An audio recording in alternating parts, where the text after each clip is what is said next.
Thanks as always for joining us, Coach. Morning, guys. Morning. Good to talk to you. We don't have much to talk about. Yeah, I know, right? Coach, let's go back to Friday night when Ovi scored goals 893 and the tying goal 894 on home ice at Capital One Arena. We were doing the Monumental Altcast, so we were kind of swept up in it. We were close to being in the arena, but not quite in there. Describe to us just how loud and how crazy the arena was getting as people were hoping that Alex would break the record at home, but they at least got to see it. The tying goal at home with Wayne Gretzky in the building. There were a lot of good vibes there Friday night. Yeah, quite honestly, you could feel it in the morning around our practice rink at morning skate. It felt different. It just you could feel the anticipation and being around and some of the alumni in the building. So right from the morning, you could feel that this was a significant night, and you had kind of in the back of your mind a feeling that was going to do something special. And so it started there, and then you could feel once it got close to game time, even in warm up, there was so much energy in the air, and you could feel the building alive, like way before puck even dropped. And so the atmosphere was unbelievable, something that I've never felt. I mean, playoffs are a different animal, but that for a regular season game was pretty incredible.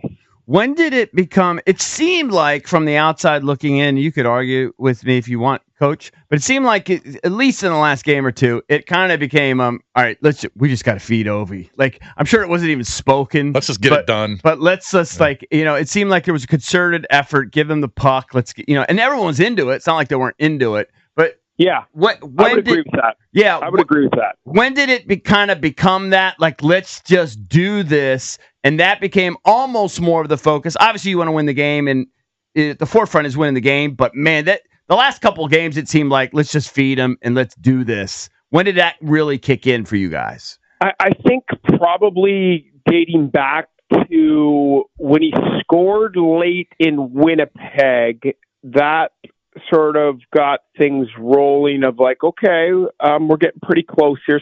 So it started, I would say, if I could describe it best, it was a build up to where it became more noticeable and more noticeable and more noticeable, right, to where you're speaking to in these last couple games where it's been really noticeable of,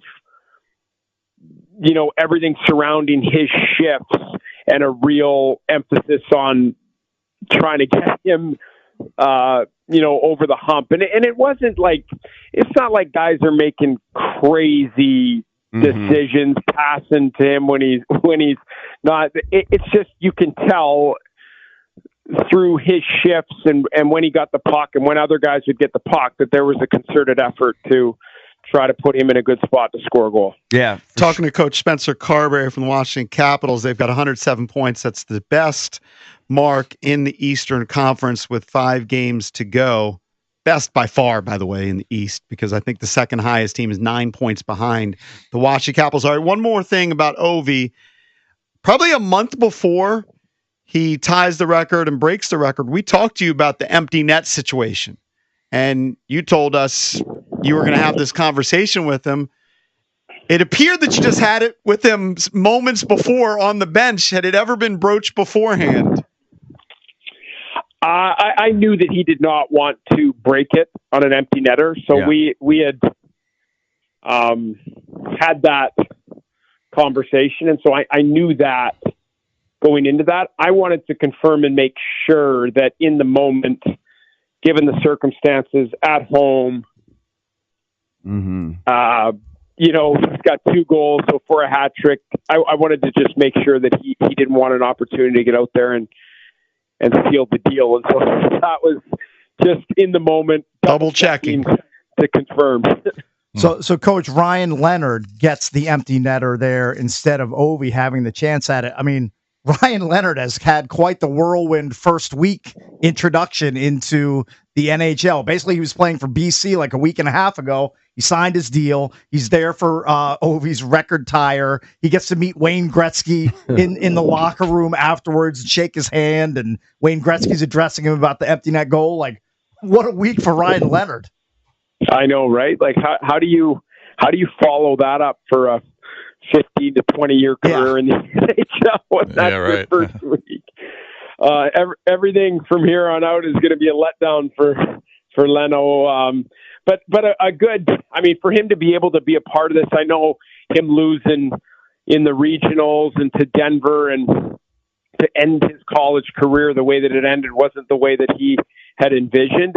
And so it's been an emotional week for him, and then turning pro. So then you've got all this excitement of playing your first games in the National Hockey League. And so I'm glad, not glad that they lost, but glad that he was able to be a part of that, because that experience it's once in a lifetime. And for him to even pick up a couple things from that experience that he'll be able to carry with him the rest of his career. And yeah, I'm just, him to be able to be with us and experience that, I think is going to be a positive in the long run for his career inside of our organization. And is he kind of everything you imagined so far? He is, yeah. I mean, it's a lot. Like, I think people, he's such a phenomenal, first and foremost, young man, player, what he's accomplished. The sky's the limit for him in this league and in this organization. It is still a lot for a young player to make this jump from college to the National Hockey League. It is a huge jump in just every part of the game that you could imagine: size, speed, intelligence, physicality, all these significance of every puck touch, all this different stuff that he's trying to work his way through and trying to get caught up to speed. And so he's shown at various points the skill set, the physicality, playing on the inside, using his skating, his ability to attack off the rush and break defenders down, all these things that you get glimpses of what he's going to be able to do for a long, long time at a high level. And then also there's things inside of his game that he's going to learn on the fly and just continue to get better, little details inside the game that we'll continue to work with him on. I'm curious, Coach Carbery.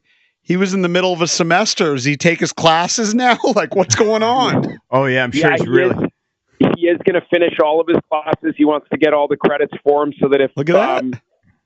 When he does finish his degree, which I think at some point he will, those credits will count, and he didn't waste his time for the semester. Yeah. Look at that. Interesting. So, Coach, now that the OV chase is over, and in my opinion, and I don't know if you agree with me, that record will never be broken because he's going to score more this year, and who knows, he might come back next year, score a bunch more.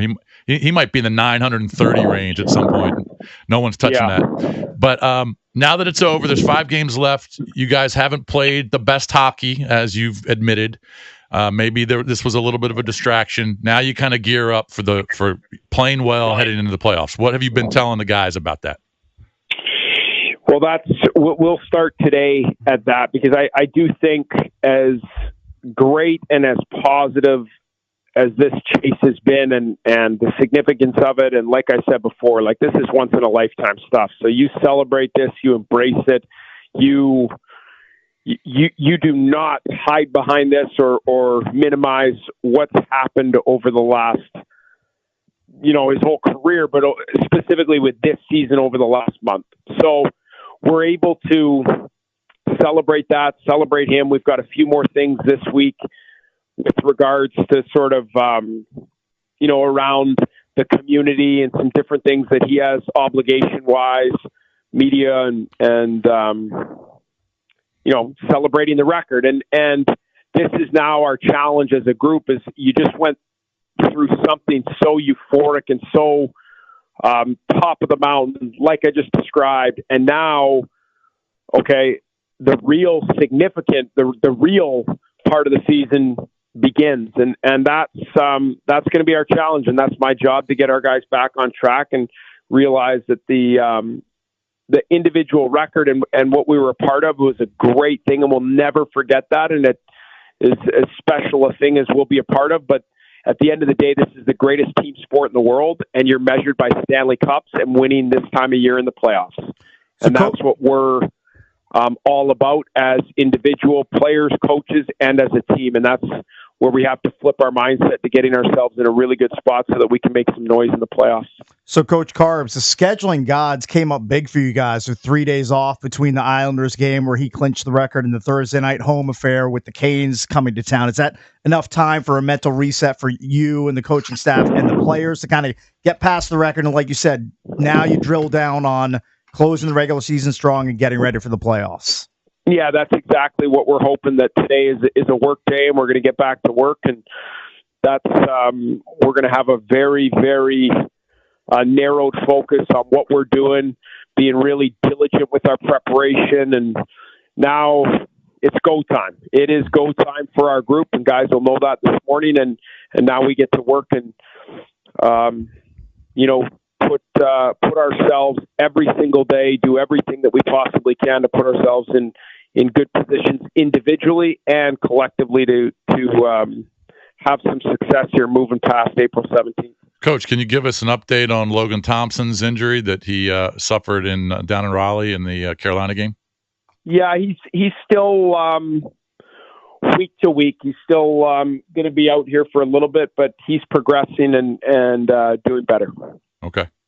Coach, did you attend the celebratory dinner Sunday night at, I hope I get the name of this right, Balos Estiatorio? By the way, their service is impeccable because as Ovi walked through the door, one of the hostesses greeted him with not one, but 2 beers. I'm sure you probably wanted it to be 1 beer, but she just put 2 beers right into Ovi's hand. He was 3 steps into the building at that point. First of all, your pronunciation was spectacular. Yeah, nice. Let's go.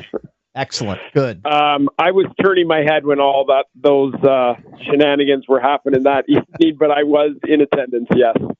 Nice. Very good. Very good. Cool. All right. Well, listen, are we going to get Coach on during the... I think we have him for at least one more. At least one more? This is not our final next week's, I think, interview. The final. This is the penultimate. Yes, very good, JP. Big word. From last. Big SAT word. All right, Coach. Well, let's get on a little heater here as the playoffs are around the corner. It's always a pleasure to have you on, and the last week's been amazing. Let's, let's pick it up here at pace and let's play like we have all season.